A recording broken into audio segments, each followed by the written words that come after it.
Fit in 10 Nation, it is day 47 of the Fit in 10 Challenge, and I want to remind you all that you can still make mega massive change.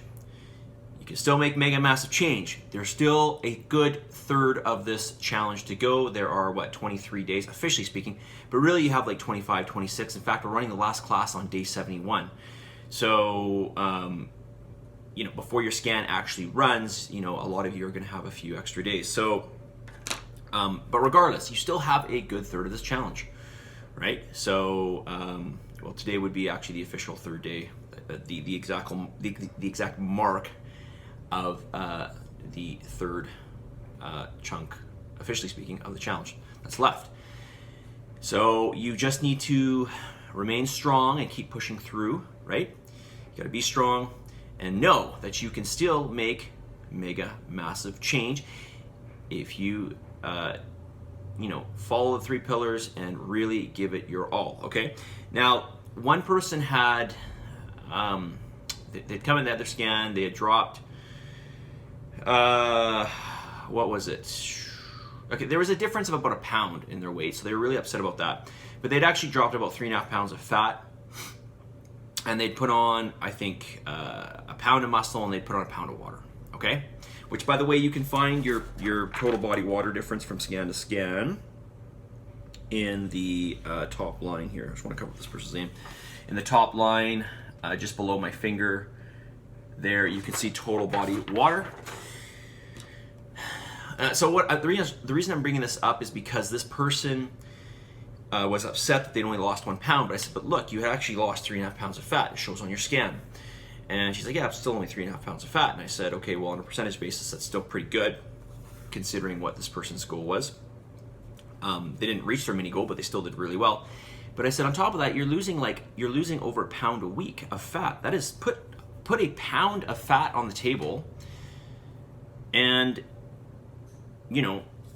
look, you're losing that in 7 days. Subdivide that into each day. Every day that chunk of fat is coming off of you. I mean, that's a lot. That's like 2 ounces of fat every day coming off. You can work it down to grams per hour of fat that's literally coming off your body constantly. That's a lot. All right, so don't be so down on yourself, even if you can get your goal. You have to look at it for what it is, and you have to the good and the bad, that is for sure. But in this case, this was a good change, okay, for this person. So, you gotta also give yourself some kudos for those of you who are making good progress.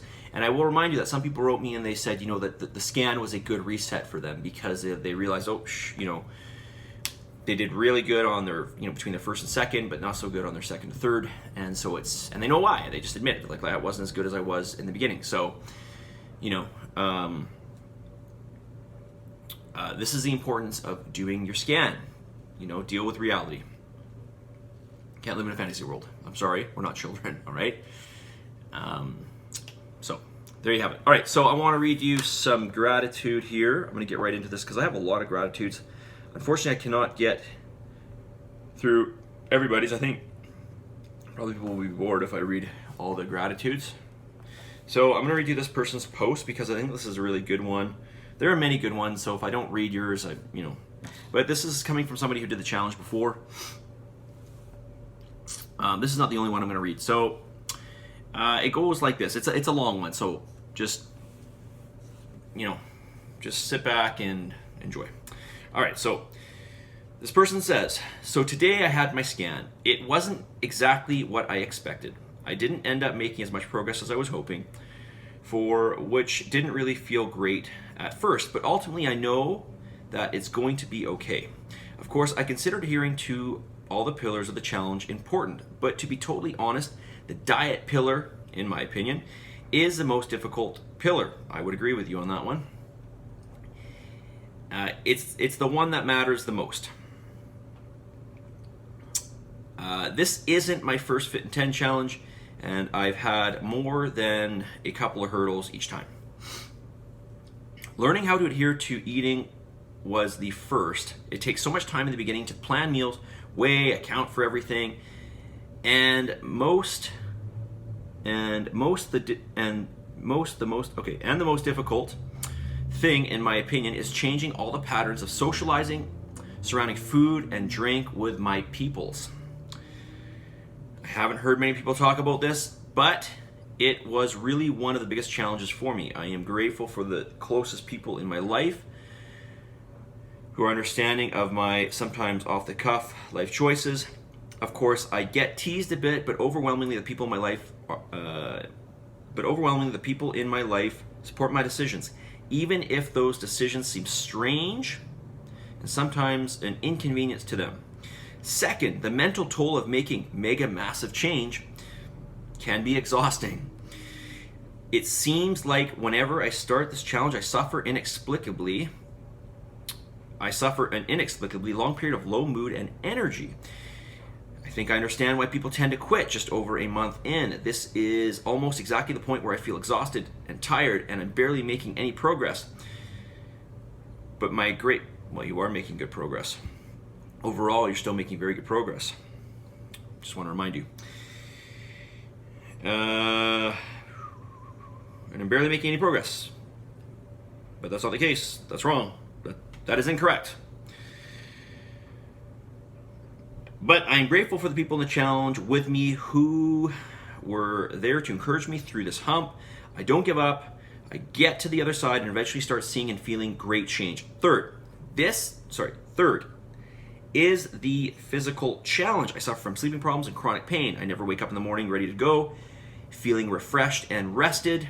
If only. Instead, I wake up from broken sleep feeling sluggish, tired, and often in pain. When I work my hardest, get my butt, arms, abs kicked by my class, even if my sleep isn't perfect, I am grateful that I can wake up feeling a bit stronger and a bit more accomplished every day. The last time I did the challenge, I suffered an injury and the circumstance that didn't allow me the ideal situation for working out for most of the 10 weeks. But I tried my best, followed the diet, and still got great results. This time, I'm working out and seeing fantastic physical changes as well. I'm grateful I'm still able to heal well, and I'm learning more about my strength and abilities with every movement in class. So, the scanner day was a bit disappointing. Oh well. It doesn't really matter, because I know that I'm doing my best, and I know in the mirror, and when I look in the mirror, I know I'm making mega massive change. Yes, she did write that. A mantra that helps encourage me sometimes. It doesn't matter how slowly you go, as long as you don't stop. How did this get to be so long? She wrote that. I'm just reading what she wrote. That's part of what she wrote. And finally, a couple questions. Okay, I'll get to your questions on another day. These are very good questions, by the way. So this person actually, on the very first challenge, they lost, if I remember correctly, they lost 29% of their fat mass. So this person, does quite well. She, for whatever reason, didn't do so well on her last scan, but I know she'll keep going, and she's still doing you're still doing very well. Okay. All right. Let me get to one more. But listen, I thought I would read that to you all because, I know that reading some of these can ring true with perhaps some of the things you are going through. And I just want to read some gratitude from one more person here. There's another person that says it was a good reset doing the body analysis scan. And all right, this person says, I'm doing for time. Oh, geez, already 10 minutes. Okay, I am grateful for Fit in 10. Please never stop. I know this is your 10th. Don't give up on us. Did I already read this one? I can't remember now. Anyways, I'm going to keep reading it. I am grateful for the community we live in and the amenities it offers. I'm grateful for the opportunity to build another home for my family. I'm grateful that I was able to get to doctor's appointment physio. Yes, I already read this, didn't I? All right. Well, I'll read it again. I'm grateful that I was able to get to my doctor's appointment, physio appointment, blood work fine, and x-ray in 24 hours, and it cost me nothing. I'm grateful for my friendship with the local butcher. Educational and delicious. Yes, I know I already read this one. My apologies. It was a good one. I liked it. There I have many more too, so I will get to those. The problem is I read these sometimes like more than once, and then I don't make note as to whether I actually talked about them in video or not, or whether I read them, and I just can't remember. But now I remember, because this one is definitely somewhat authentic. So, all right. So listen, I want to remind you guys, you need to stay strong. You gotta stay strong, and you can still make mega massive change. All right. So you gotta hang in there and give me everything you got. 23 days officially speaking, with a few bonus days. You got to keep going in this challenge. You can still make what? You can still make mega massive change. That is today's message of the day. Make mega massive change in the next 23 days. For a lot of you, you can still lose, 2 or 3 pounds a week, and that's a tremendous amount. That's actually very aggressive, and that will produce. It doesn't matter who you are in this challenge. That will produce a huge change in you, both visually and physically, and I'm sure mentally and emotionally, and maybe even spiritually. All right, submit, commit to this challenge. Positive energy, positive vibes. For those of you who haven't sent me your gratitude, send it. Give some gratitude daily. It's good for you, and for the love of God, believe in yourself. I am out of here. Make some mega massive change. Mega massive change. I'll talk to you guys all very soon, okay? See ya.